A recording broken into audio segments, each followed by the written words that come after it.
Hello, everybody. Happy last 4 days of the general election. It's nearly over.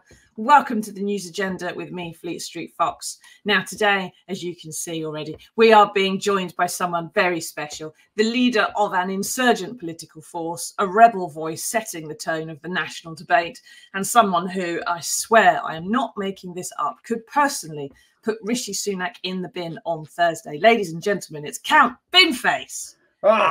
It's a pleasure to be here, Fleet Street Fox. Hello, Daily Mirror viewers. I don't know about you, but that theme tune certainly put a spring in my step. Watching that intro sequence, wonderful. And it's a delight to be with you at the start of election week. Bring on democracy, eh? Lovely. Yes, exactly. This could be your big week. You've stood for election 5 times so far, failed, sadly, every time. You're nearly as unpopular as Nigel Farage, who's managed that 7 times so far. What do you rate your chances are this time? Well, firstly, I've got to take issue with this, Daily Mirror. You say I've failed. Why don't we take a look at my record, hey? I stood against Theresa May. What happened to her? Exactly. I stood against Boris Johnson. What happened to him? Exactly. I stood against Britain First, UKIP, Piers Corbyn, Lawrence Fox. What's happened to all of those guys? Gone. So they're all in the bin, aren't they? You call that a failure. I call that intergalactic justice. And let's just see what happens when the next dose comes to town on Thursday night, hey? Well, we shall have to wait and see. Do you know what time the actual count's going to be in Richmond and Northallerton? You're, of course, going to be there. Your spaceship will have landed by then. Well, this count will be there all night. But I do my reading, and it seems to me that they're predicting this one's going to be around the 4 a.m. mark. Can you believe that? Could you imagine standing around in a local sports centre until 4 a.m., unable to breathe and with no straw hole to be able to even take a drink? If you could imagine that kind of night, that's what I've got in store. I've done that kind of night. Sometimes at general elections and sometimes just for fun. But no, I feel your pain a bit there. And thank you for joining us here on Planet Earth for this morning's paper review. As you can see, everybody, Count Binface is joining us from the holodeck of his spaceship. He's been at Glastonbury and he's still stuck on the M4 trying to get back. Now, this is the People's Paper Review, everybody. Don't forget to get into the comments, ask us your questions, ask Count Binface whatever you like of him. Frankly, I don't care. Those of you listening... I do care. I do care what you ask me. So, watch it, guys. Those of you listening later on podcast will just have to shout rubbish at us throughout. So what have we got for you today? Well, the Mirror has splashed on England's last-minute win against Slovakia in the Euros, which means we're through to the quarterfinals, our traditional last port of call in every football tournament, so make the most of that, lads. But because of our guest today, we're going to be talking all things election. And once the reader gets past the football in the Mirror, you will find a couple of very interesting spreads. Now, the first one on pages 8 and 9 is about tactical voting in constituencies around the country and who exactly is best placed to kick out the Tories wherever you may live. So let us know, everybody, where do you live? What constituency are you in? And are you planning to vote tactically or with your heart? Does it matter? Are you still undecided? Do tell us.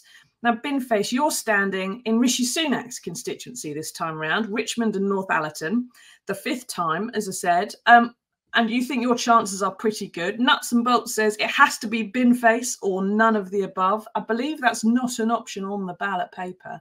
But there are quite a lot of independents, aren't there, splitting the vote in Richmond this time?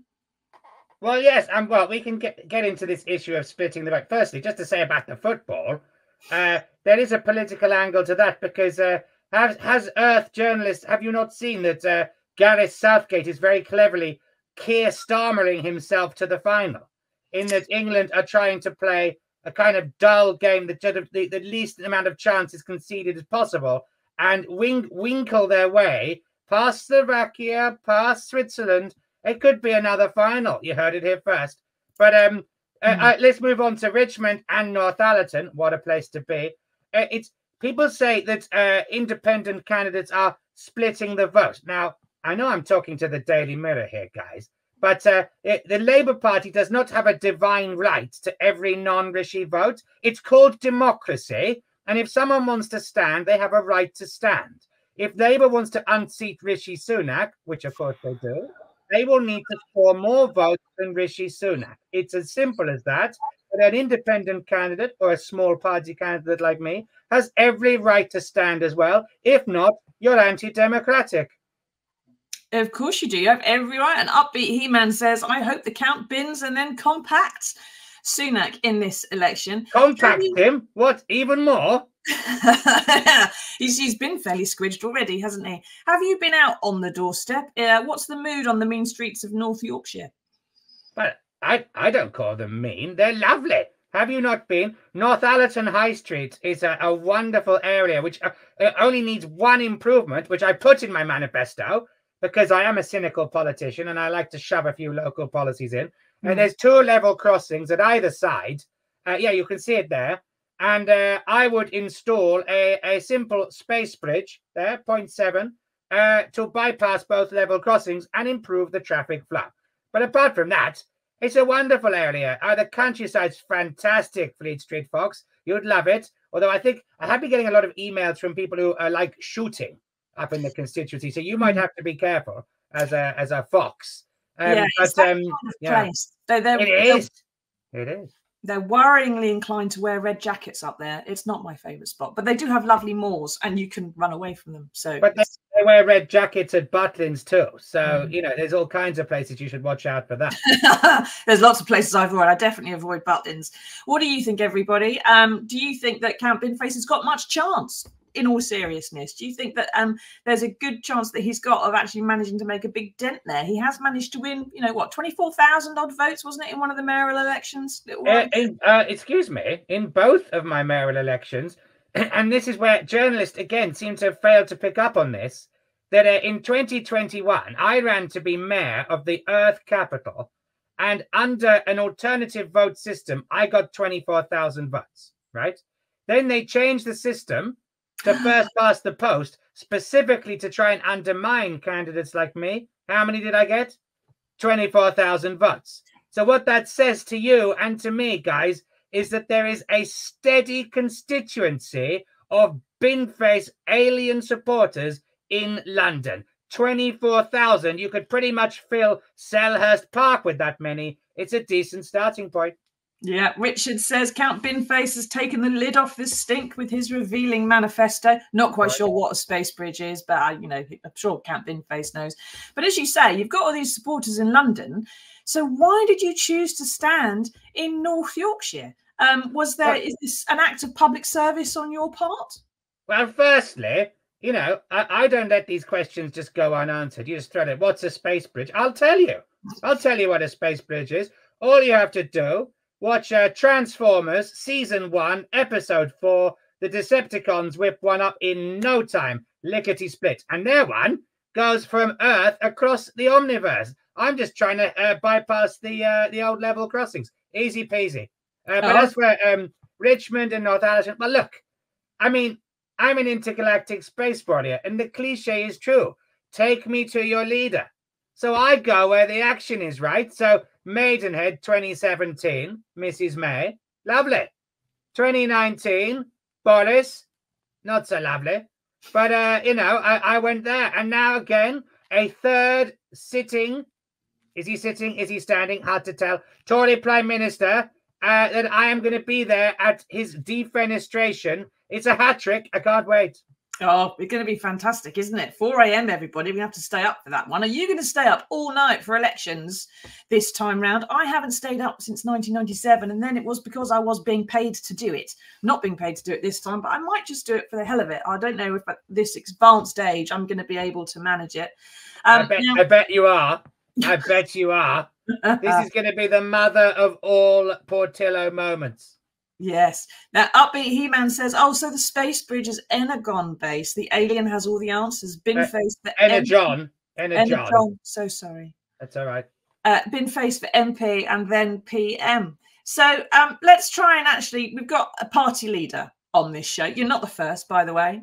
We've had some, well, not your first party leader, but we've had some future government ministers on this show before now. So let's actually try and present some kind of scrutiny to your manifesto and what's going on. One of the points you make on there is having a price cap on croissant. Now, I'm bang up for this. I like a croissant. But at £1.10 each, that's going to involve some heavy subsidisation from government. You've also suggested stilts for everybody to cope with the increasing flooding. Has this all been fully costed? I mean, stilts are 30 quid a pop, roughly. For everyone in the country, that's about £2 billion. Where is this money going to come from? Well, firstly, thank you for actually giving me the chance to go into the nitty-gritty of my manifesto, because this is what I'm here for. Secondly, it's all costed in the grey book. Don't worry, everything's sorted.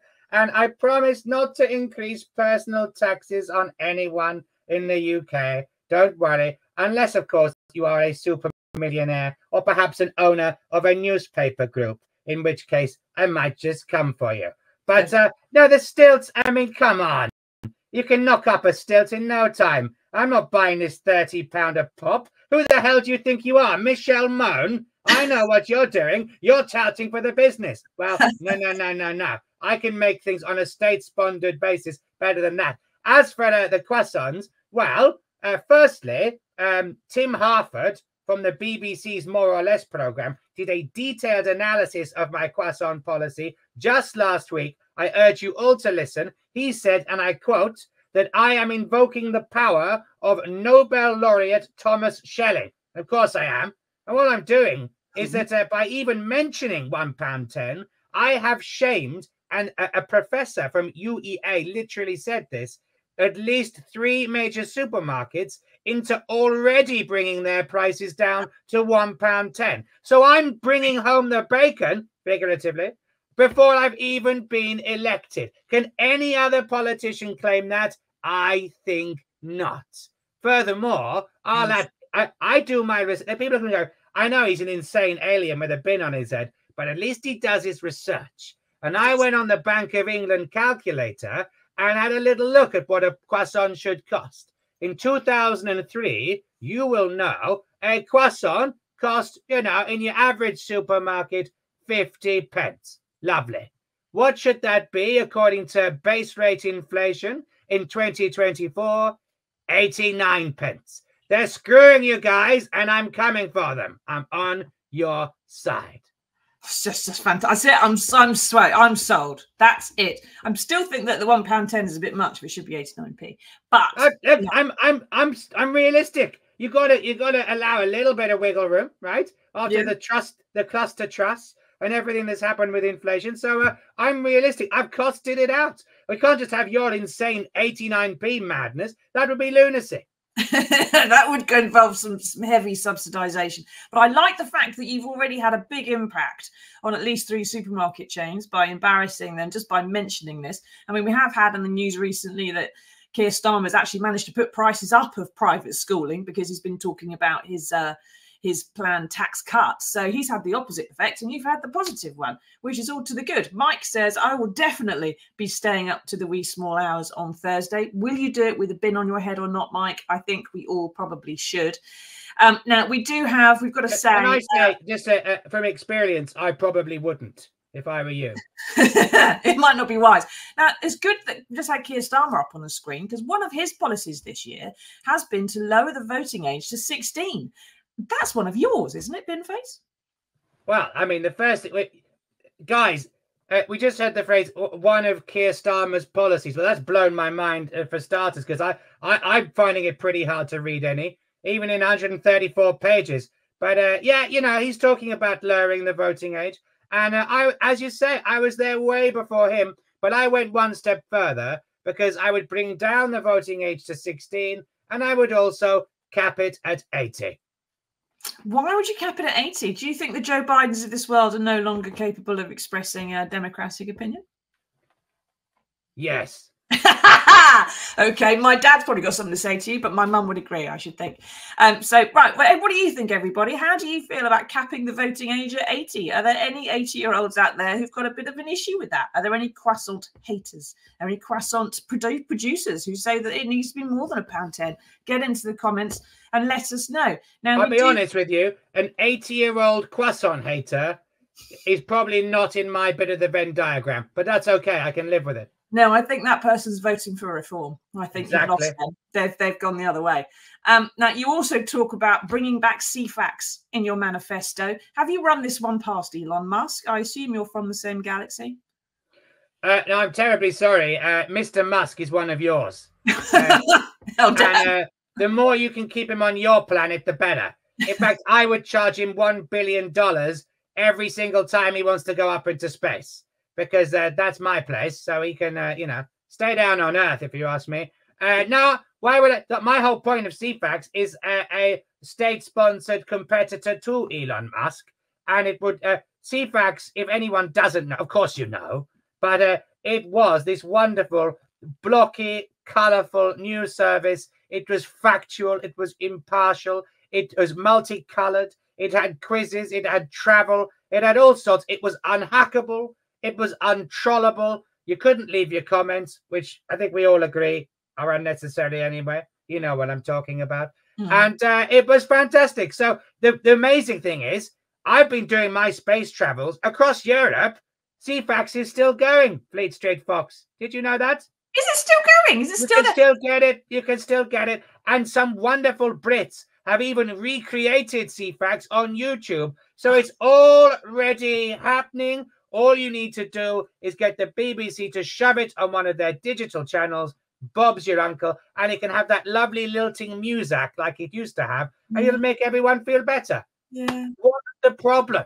Yes, and Richard says CFAX Binface is quite the oracle. Yes. Niche pun. Niche, Richard. So what we used to have, children, if you're listening, okay, what we used to have was a special button on your TV remote control. You go away from the other, like the only 3 channels that we had, and you could go to something that was just a purely text-based service on your telly. CFAX was the BBC one. Oracle was the ITV version, and they all had the weather, and they had like 9 or 10 pages you had to wait to scroll through. They would scroll by themselves to go to the next bit of news. You'd see the headlines. That was back in the day when all this was reasonable as opposed to a hellscape. Upbeat says he's back, isn't he? Will you be bringing back the puzzle game Bamboozle if CFAX is brought back? I could go one better, Upbeat He-Man. I've already brought it back, and on my YouTube channel and Twitter, I don't call it X, obviously, I've created my own Binboozle quizzes. I've done it in lockdown. I did it after the London mayor. These guys helped me build it. It's fantastic. I'm already bringing back CFAX and Bamboozle. So what more do you want?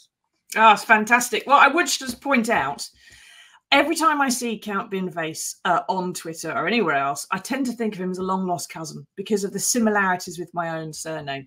And unfortunately, our producer on Twitter has called you Count Boniface today, probably because of a bit of a finger typo. But we won't worry about that. Let's just say that's an actual figure, isn't it? There was a Count Boniface, I believe. So, Count Bonifaces, we had all sorts, mate. There you go. It's a great name.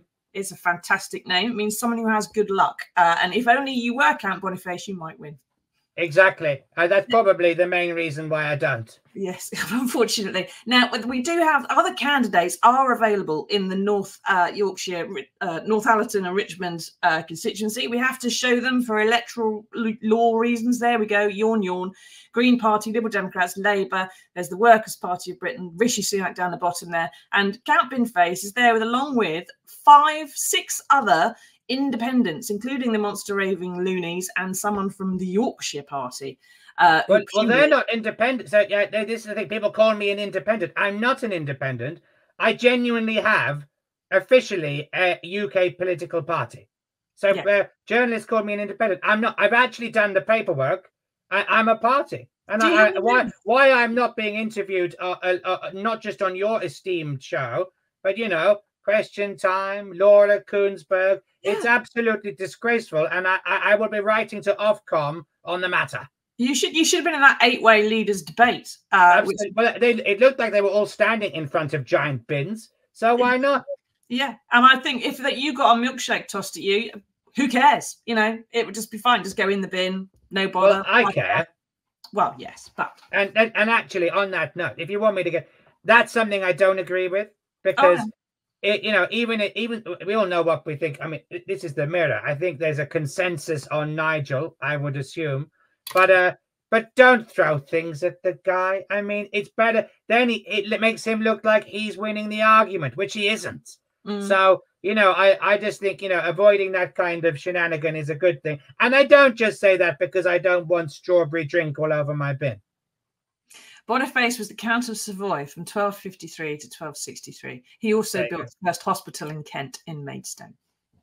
We are the best. He was a busy bloke. He was, yes. Now, if you've got any more questions for Count Boniface, whoever he may be today. Boniface? What was that? Do let us know. I didn't say this was a professional program, did I? Now, I said earlier on that you might be taking out the trash on Thursday, and to all the doubters out there, well, we've done some maths again. This is how it adds up. Now, Count Binface does not probably stand much of a hope in hell of winning, but then again, he doesn't really have to. Now, Rishi is defending, as it says down the screen, a majority of 23,514. He should be safe, but as we've seen in the by-elections, that's not enough to keep you safe anymore. It looks like Labour is in a serious contention and has a good chance of unseating a sitting Prime Minister. So these are the sums.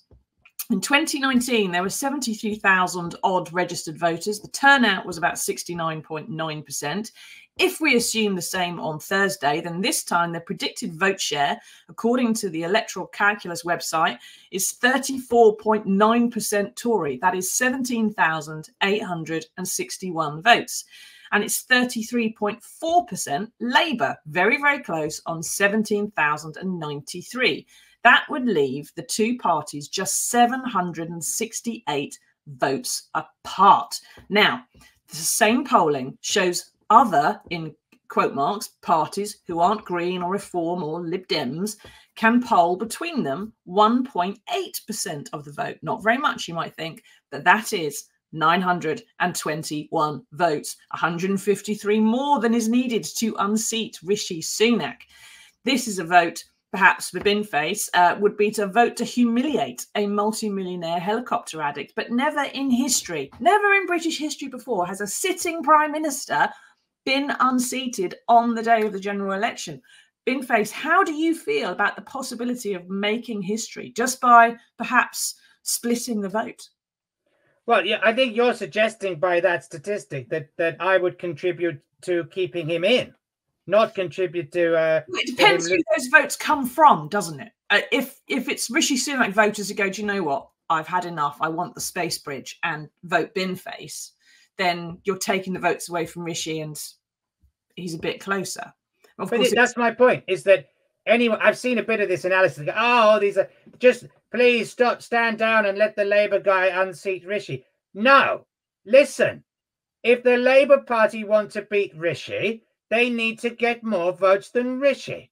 And if other people vote for other things, whether it's spoiling your ballot or voting for me or the Yorkshire Party, that is their right. It's called a democracy. And I can't work out what's funnier, Fleet Street Fox. Is it funnier that Rishi does lose his seat and is absolutely humiliated that way? Or is it funnier still that after the Tories have been wiped out and there's only about 40 left, that he is still in Parliament when obviously he won't want to be there, and that he owes his place to the likes of me? And he has to sit in that Richmond and Northallerton surgery on Fridays answering questions about falling down walls when he'd rather be working for someone in Silicon Valley. That might be the greatest karma punishment you could imagine. So either way, I think we need to see this as a win-win.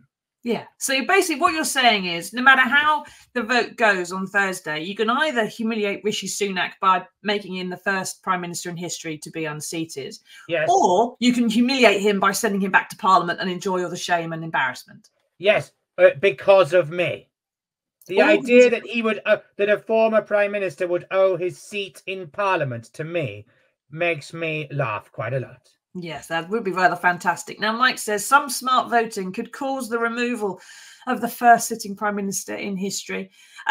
What do you think, everybody? Do you think this is how it's going to pan out? Do you think perhaps there's going to be loads? If it's that close, if it's less than 1,000 votes between the two leaders, they're going to have recounts in Rishi's constituency, and that 4 a.m. may well spread into 6, maybe even tomorrow morning and morning after.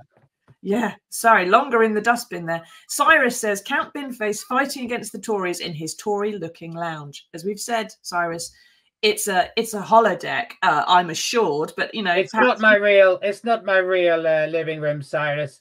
I've got a much better grand piano than this one. This is just to, make you mirror readers feel at home. Because I know how upwardly mobile you all are these days. So I thought I'd try and blend in with Fleet Street Fox's home. Exactly. That was slightly messy, but I've got a view. I assume, anyway, your grand piano is probably a white one, a bit like Liberace. Oh, it's silver. It's silver. Even better than Liberace. Liberace couldn't get the paint. But that's fine. That's fine. But, I just think we need to just take a moment to just enjoy that fact that Rishi Sunak, I saw one of your messages saying it could be the first removal of a sitting prime minister in history. Guys, he's going to be gone. He will not be prime minister on Friday. That is not going to happen. So he's gone anyway. And then the Tories will start, tearing each other apart. They're the leading ones. They're already listing their websites, aren't they? Fleet Street Fox. They're already getting their campaigns ready. So, it's all you're doing by voting him out from his seat is enabling him to do more lovely helicopter trips and holidays than he would otherwise do. So I would say, arguably, the greater punishment is to leave him in there and suffer. Yes, well, we shall see. Leslie says Independence Day from the Conservatives. What a bin day it will be on Friday. Independence Day, come on. It was right. It was lying right there. It was sitting there for him, wasn't it? If in that sort of void, the vacuum that will come after the predicted Tory annihilation on Friday, there's lots of talk with the other insurgent leaders that we won't need to bother naming, that they may become the new fresh opposition. Is that a vacuum in which you and your party will be trying to make some headway as well? Well, we recyclons, we abhor a vacuum. That's why I've come to Earth, because there was this giant gap for effective opposition. I thought, in I'll come, and here I am talking to you now. So it's going to be interesting. I don't think the majority is going to be as big as some of these polls, right? It's going to be big, but they had a mountain to climb in the first place. However big it is, you must see it as the public's verdict on 14 years of Tory government. And I've asked everyone I meet to say, can you name one thing that is better since 2010 now? And the answer is no. I can see you thinking nothing is better and a lot is worse. And what do the public do? Eventually they twig that and they think, right, well, we're going to give you a damn good hiding. And that's what's coming. So then it's up to Labour to see what they can do. But let's just hope that within Labour are enough people who are willing to hold their own government to account. And we can only hope so. Otherwise, what you need is independent backbenchers and peers, dare I say, although I'm going to abolish the Lords, to hold them to account. That's what I'm here for. Literally, to hold them to account. Fantastic. Now, Steve says, when you beat Rishi, will you offer him a bin liner to catch his tears? Will there be some kind of a history lap, a victory lap, when you, if you do manage to unseat Rishi on Thursday night? Well, I reckon a thimble would be enough to catch his tears, personally, Steve. But as for a victory lap, yes, quite well. I've got some exciting news, which is after the election. I mean, obviously, I've got to head back to Sigma 9 for a bit of space business, but then I'm coming back to Earth. And this autumn, like September, October, I'm going on a victory lap UK comedy tour. My debut tour. I'm going to visit cities all across the UK to celebrate Independence Day. And you guys can, if you go online now, Count Binface Tour or whatever it is, or my website, countbinface.com, you can come and see me giving it all 4 laser barrels as I give it to the last government and indeed the new one. Exactly. This is my next question, I suppose. You've talked a lot about what's gone wrong under the Tories, and do let us know, viewers, if there's anything that's better since 2010. If you can think of something, I really can't. A Manchester City fan might have something to say, but that's the only example I can think of. Yeah, well, they don't count about anything. So, but when in 15 years' time, we could be sitting here having the same conversation, perhaps about a Labour government that's been in for too long and has perhaps got a bit entitled, and as things aren't going quite the way that everyone wants. Every political career ends in failure eventually. Will you be standing and causing the same kind of humiliation to Labour in the by-elections and future general elections? It depends. Will I be at a loose end? Will they deserve it? Would it be funny? Those sorts of things. And would the hand dryer at the Crown and Treaty Uxbridge have been moved yet? These are the things that bother me. And if those things haven't been achieved, well, then there's a good reason for me to continue fighting, would you not say? I would think there probably is, and maybe the landlord of the Crown and Treaty has heard you. I don't know if they've completely ignored you or not, but they should definitely be paying attention. Well, do your research, young lady, because at the Uxbridge and South Ruislip by-election, I didn't just make my policy about the Crown and Treaty. I went to the Crown and Treaty, and I signed a treaty in the Crown and Treaty with the Crown and Treaty, such that when I am elected, they will move the hand dryer. It's official. It's galactically binding. It just needs the great British public to have their say. Where do you stand on Brexit? Would you renegotiate the Brexit agreement, since we're talking about treaties? I stand as far away from Brexit as possible. And my view is simple. It's in my manifesto. Clearly, for a long time, my policy has been to have a referendum about whether there should be another referendum. Simple. But I'm going to go one step further. And I am inviting European countries to join the United Kingdom, to build it out that way and to create, if you will, some kind of Union of Europe, which could build and foster economic cooperation, cultural harmony, and the like. Because I think if the European countries club together, it could be quite wonderful. It might, wouldn't it? That would be an interesting idea. Maybe another century or two we'll get around to doing that. Now, we do actually need to talk about some proper stories and go on to what does that mean? Rishi deluded is the headline on pages 10 and 11 of the Mirror, which is dissecting the Prime Minister's appearance on the BBC Politics show yesterday. He was asked by a voter called Michael, and if I can just bring up the quote for a second, I'll actually read it to you. This is rather fantastic. They've absolutely torn him one, really. Why does my son's school not have enough money for glue sticks? Why do I have potholes on almost every road I drive on? Why can't I get a doctor's appointment? Why the beach is closed when it rains and the river's polluted beyond measure? Now, Rishi's response to that was just saying, well, he did understand how people felt, but they just waffled on a bit about how much worse Labour would be. Binface, from your perspective, sort of outside the solar system, which gives you an awful lot more to sort of throw into it, how bad is Rishi's state of delusionment? Is he that deluded, or is it just a different way of looking at things? Well, it's not delusion, is it? It's just, what's he going to say? I mean, he was probably thrown by the fact that the very first thing Michael asked was about glue sticks. I mean, that would have thrown me. I mean, I hope his child doesn't have too much of a fondness for glue. Got to be careful. Got to be careful. But now, he's toast. So what's he going to say? Yes, you're right.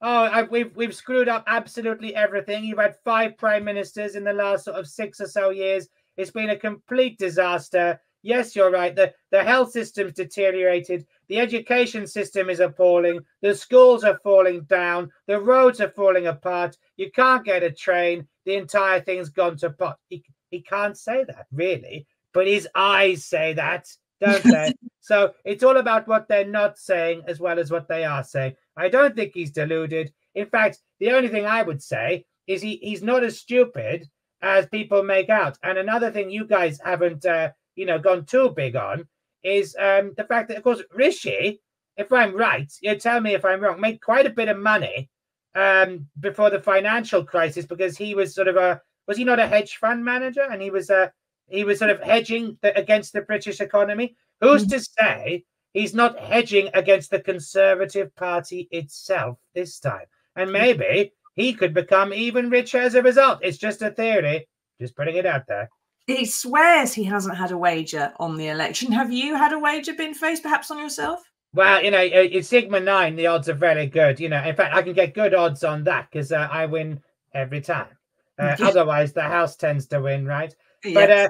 But it is fascinating, all of that. But it's what's crazy is that when it's the ones who spend all the money voting against themselves that amuse me, because they poured loads of money, didn't they? Like, well, at least one of them, and you think, I suppose, at least. If they're not, this is where it comes into throwing the election. I mean, how do you even judge that? How can you tell if a politician is doing badly deliberately or not? In sports, I'm sure lots of your viewers are sports fans, right? So when a player plays badly, what do they call it? Throwing a game, that kind of. You can sometimes tell. With politics, how can you possibly tell? Yeah. Well, it's been said for a while that Rishi Sunak, if he was a Labour sleeper agent, Keir Starmer would have rung him up by now and told him to slow it down, mate. It's making it look a bit obvious. Yes. Stormtrooper 719 there thinks that you might actually be Rishi Sunak in a disguise, because that way he wins no matter what. I don't know. Well, look, firstly, I think Thursday night's going to put pay to that little hypothesis, and not only because I'll be standing next to Rishi Sunak and he would have to have cloned himself, but also he could probably afford that, to be fair. But also, you are very kindly suggesting that it is a binary choice between me and Rishi. If only it was so. When Martin Bell stood in Tatton, remember he took on Neil Hamilton in '97, all the other parties stood away. So really, if you wanted to put Rishi in the bin, it should have been a two-way battle between me and him. But sadly, it's almost like the Labour Party wants to form a government. And, whatever. We'll see if they manage it, of course. Now, thank you for all your comments, everybody. If there's anything else you want to ask Binface before we let him go and get back to tinkling on the ivories there and playing his Chris Rea medleys, do let us know. We have managed to find some good news in the world for you, though, and here it is.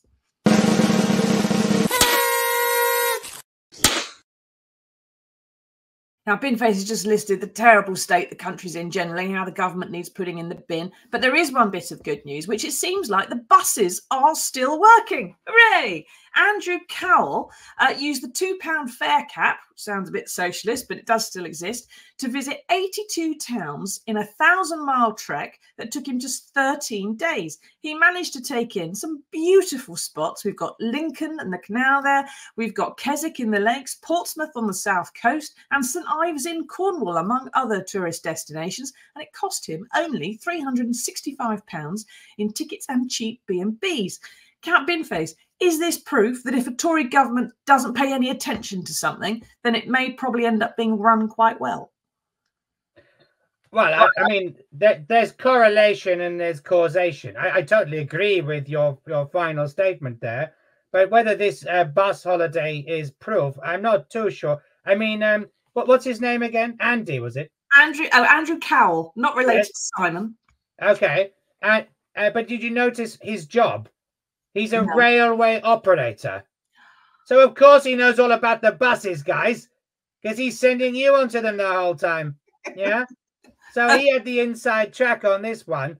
He's probably been planning it for years. In fact, this 1,000-mile journey, which took him 13 days, was probably supposed to be an off-peak single that was supposed to take him 2.5 hours. So you just need to know the small print. And also, it does seem like these hostels he stayed in were close to the bus stations. Well, is that how you want to spend your holidays? Yeah, not everybody does, do they? And trains would probably have got him there a bit quicker. So maybe if he'd spent less time on buses, more time on trains, it would have been run on time. But still, at least the buses are running. That's something, at least. It is something. While you've still got petrol. While we've still got petrol and while the Tories haven't noticed the buses yet. Let's just hope that after Thursday, we don't have to have quite the same worries and concerns, that Count Binface here will have managed to put Rishi Sunak in the bin, and he'll either be, as he's predicted, humiliated and back in Parliament, or humiliated and out of Parliament. it's a win-win, like you say. It would be fantastic. And do we have any final questions from the audience about Count Binface before we let him go? I think we're pretty much done. I think we've been through everybody. Thank you very much, Count Binface, for your time this morning and taking part and explaining your manifesto to us. I'm sorry we weren't quite as good or professional as BBC's, more or less, but we try. I wouldn't go that far. You just they just are like they've laser focused in on the croissants, whereas I mean they didn't ask me a thing about CFAX, so you know this has been all the better because we've got a broad sweep of policies. I feel like yes, ultimately if viewers across the entire country saw this interview, they'd know what to do.